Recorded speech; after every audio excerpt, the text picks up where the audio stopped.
Hi everyone, this is Ricky Whitaker and I'll be reading our 1 Samuel chapter 20 with you today. Just to give you a bit of overview with what happens within the chapter. David consults with Jonathan for his safety. Their covenant renewed by oath. Saul, missing David, seeks to kill Jonathan. Jonathan and David levelly part. So let's read 1 Samuel chapter 20. And David fled from Naioth in Ramah and came and said before Jonathan, What have I done? What is mine iniquity, and what is my sin before thy father, that he seeketh my life? And he said unto him, God forbid, thou shalt not die before. Behold, my father will do nothing, either great or small, but that he will shew it me. And why should my father hide this thing from me? It is not so. And David sware moreover, and said, Thy father certainly knoweth that I have found grace in thine eyes. And he saith, Let not Jonathan know this, lest he be grieved. But truly, as the Lord liveth, and as thy soul liveth, there is but a step between me and death. Then said Jonathan unto David, Whatsoever thy soul desireth, I will even do it before thee. And David said unto Jonathan, Behold, tomorrow is the new moon, and I should not fail to sit with the king at meat. But let me go, that I may hide myself in the field unto the third day at even. If thy father at all miss me, then say, David earnestly asked leave of me, that he might run to Bethlehem in his city. For there is a yearly sacrifice there for all the family.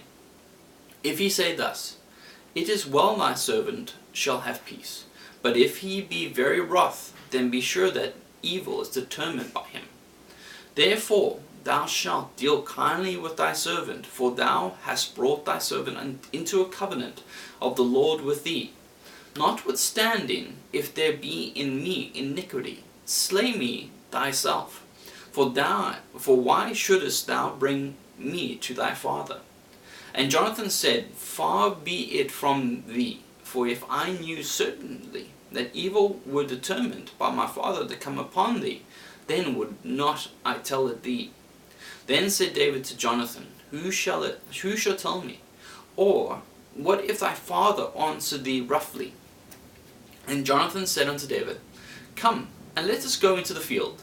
And they went out both of them into the field. And Jonathan said unto David, O Lord God of Israel, when I have sounded my father about tomorrow any time, or the third day, and behold, if there be good toward David, and I then send not unto thee, and shew it thee, the Lord do so, and much more to Jonathan. But if it please my father to do thee evil, then I will shew it thee, and send thee away, that thou mayest go in peace. And the Lord be with thee, as he hath been with my father.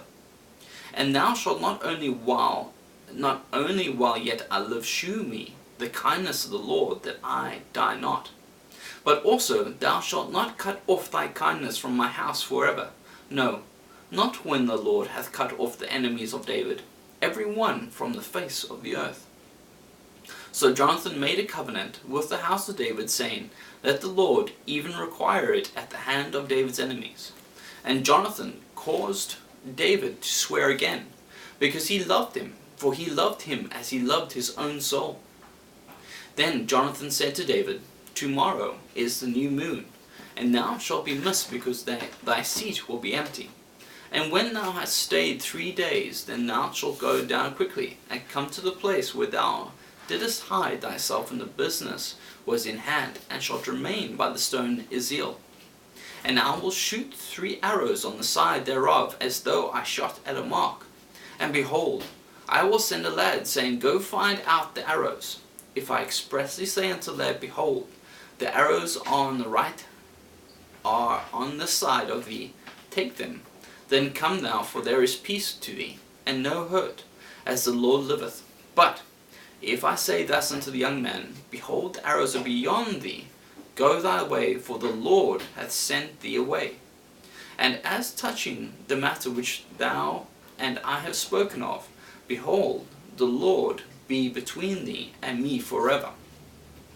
So David hid himself in the field, and when the new moon was come, the king sat him down to eat meat. And the king sat upon his seat, as at the other times, even upon a seat by the wall.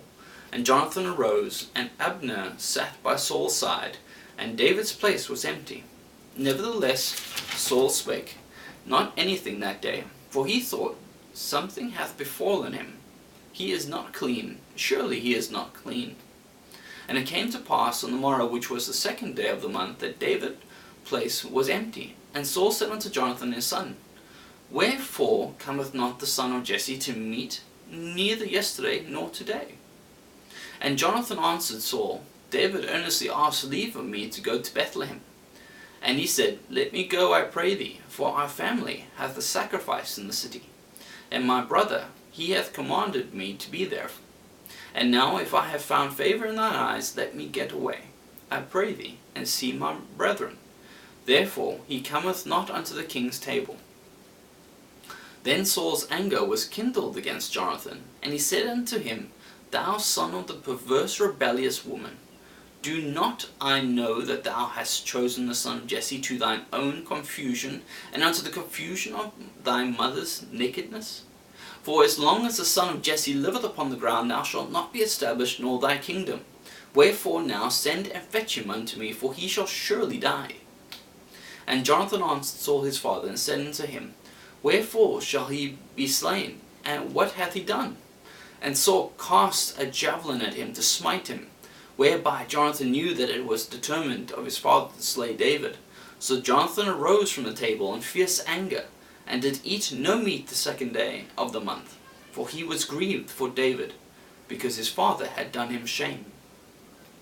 And it came to pass in the morning that Jonathan went out into the field at the time appointed with David, and a little lad with him. And he said unto his lad, Run, find out now the arrows which I shoot. And as the lad ran, he shot an arrow beyond him. And when the lad was come to the place of the arrow which Jonathan had shot, Jonathan cried after the lad, and said, Is not the arrow beyond thee? And Jonathan cried after the lad, Make speed, haste, stay not. And Jonathan's lad gathered up the arrows, and came to his master. But the lad knew not anything, only Jonathan and David knew the matter. And Jonathan gave his artillery unto his lad, and said unto him, Go, carry them to the city. And as soon as the lad was gone, David arose out of a place toward the south, and fell on his face to the ground, and bowed himself 3 times. And they kissed one another, and wept one with another, until David exceeded. And Jonathan said to David, Go in peace, for as much as we have sworn both of us in the name of the Lord, saying, The Lord be between me and thee, and between my seed and thy seed forever. And he arose and departed, and Jonathan went into the city. That was 1 Samuel chapter 20.